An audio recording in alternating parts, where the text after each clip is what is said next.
चलिए, तो ये जो बहुत इम्पोर्टेंट पार्ट है इसको स्टार्ट करते हैं हम।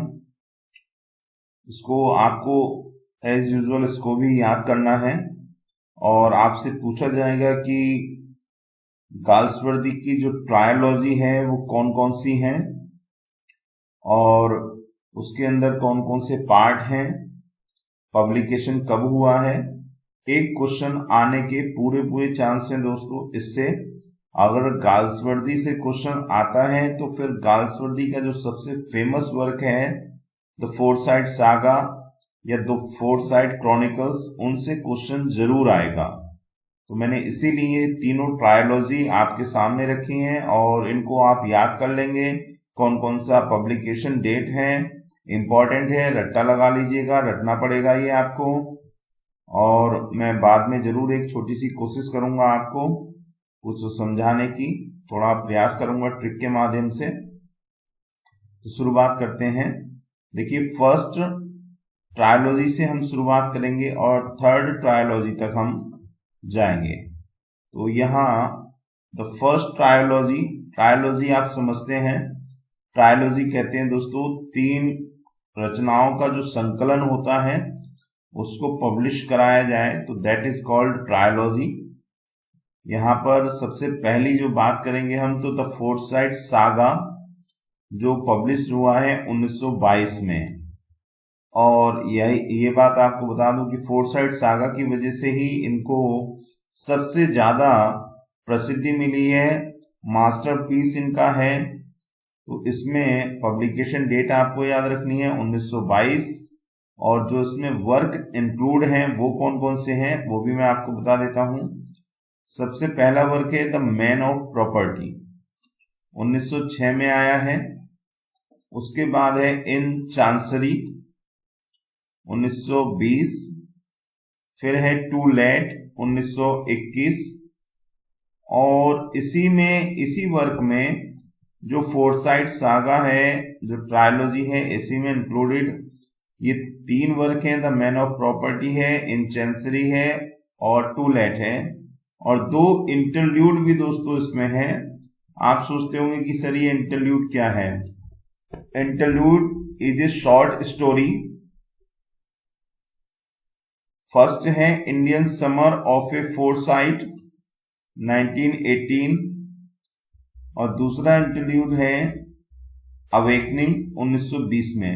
तो कह सकते हैं कि ये दो शॉर्ट स्टोरी उन्होंने इसमें ऐड की और ये नॉवेल है the man of property, in chancery, to let. तो ये फर्स्ट इनकी ट्रायोलॉजी है द फोरसाइट सागा 1922 में। दूसरी तरफ सेकंड ट्रायोलॉजी की बात करें तो second trilogy a modern comedy के नाम से है, जो सीक्वल है द फोरसाइट सागा का। जी हाँ, द सीक्वल है फोरसाइट सागा का द मॉडर्न कॉमेडी। 1929 में ये पब्लिश हुआ है और इसके जो पार्ट हैं दोस्तों, द वाइट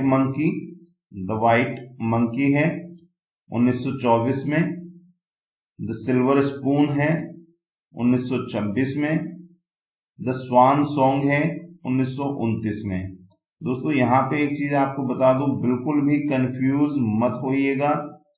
स्वान सॉन्ग से अभिप्राय होता है अंतिम कृति, अंतिम रचना, परंतु यहाँ पर इनके वर्क का नाम ही है स्वान सॉन्ग।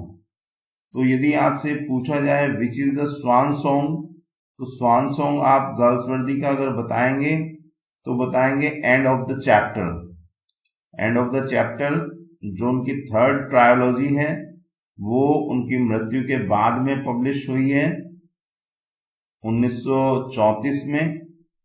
तो ध्यान रखिएगा, एक वर्क स्वान सॉन्ग के नाम से भी है। अगर पूछा जाए कि स्वान सॉन्ग कब पब्लिश हुआ है तो 1928 आपको बताना है।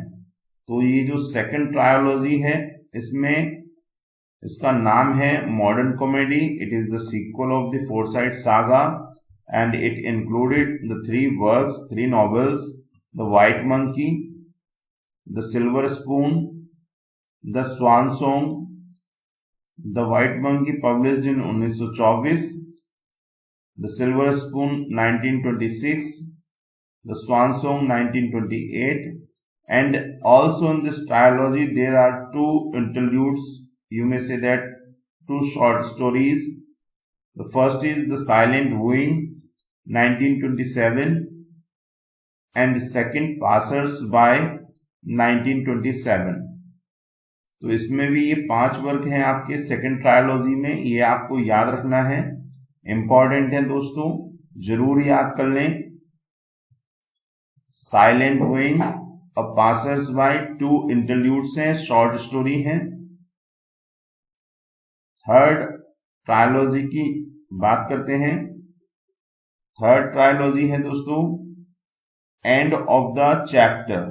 देखिए क्या टाइटल दिया हुआ है, and of the chapter, and when Galsworthy was writing this he passed away in 1933 and this work was published in 1934 posthumously। उनकी मृत्यु के बाद में पब्लिश होने वाला ये वर्क है। और इसमें क्या क्या इंक्लूड किया गया है, मेड इन वेटिंग 1932, ये पहला नॉवेल है इसमें।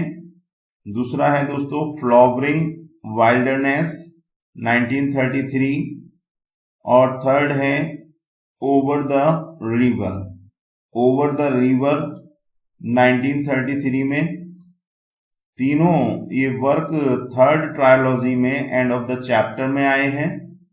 And of the chapter publish हुआ है 1934 में। 1934 में it is the posthumous work. Posthumous work कहते हैं दोस्तों लेखक के मरणोपरांत पब्लिश होने वाले वर्क को। तो इंपॉर्टेंट है, यहां पर एक लाइन लिखी है, the 3 trilogies have been republished under the collective title of the Forsyte chronicles. तीनों ट्रायलॉजी को एक साथ पब्लिश किया गया और उसको नाम दिया गया द फोरसाइट क्रॉनिकल्स। दोस्तों आगे कुछ मैं इसकी डिटेल पर जरूर बात करूंगा, क्योंकि मुझे उम्मीद है this year we will get 2 or 3 questions from the Forsyte saga. It is very important that if we are reading John Galsworthy, then we must read the Forsyte saga और समरी, कम से कम समरी तो हमें पढ़नी होगी foresight saga की, उसके characters की, क्योंकि यहां से क्वेश्चन आएगा तो आप, मुझे लगता है हम सब फेल हो जाएंगे। तो इस पे हमें वर्क करना है, इसको हमें पढ़ना है। तो मैं आगे इसकी डिटेल वीडियो बनाऊंगा जिसमें आपको मैं फोरसाइट सागा के बारे में जो उसकी समरी है वो मैं आपको समझाऊंगा। तो ये तीनों ट्रायलॉजी दोस्तों हो जाती हैं। तीनों ट्रायलॉजी बहुत ही इंपॉर्टेंट है। इसमें क्या दिया हुआ है वो मैं आपको डिटेल वाली वीडियो में बताऊंगा किसमें क्या है, क्योंकि ये भी याद रखना है, केवल नाम याद रखने से काम नहीं बनेगा, हमको इनकी डेट याद रखनी है, ट्रायलॉजी के नाम याद रखने हैं, इसमें क्या क्या वर्क है याद रखना है, और कौन सा कैरेक्टर किस ट्रायलॉजी में मेन है ये भी हमें याद रखना है। तो वो डिटेल में आगे आपको नेक्स्ट वीडियो में बताऊंगा। तो उसको मुझे उम्मीद है आप जरूर याद कर लेंगे, बिल्कुल एग्जैक्ट याद कर लीजिएगा, कोई इसमें मिसकम्युनिकेट मत कीजिएगा।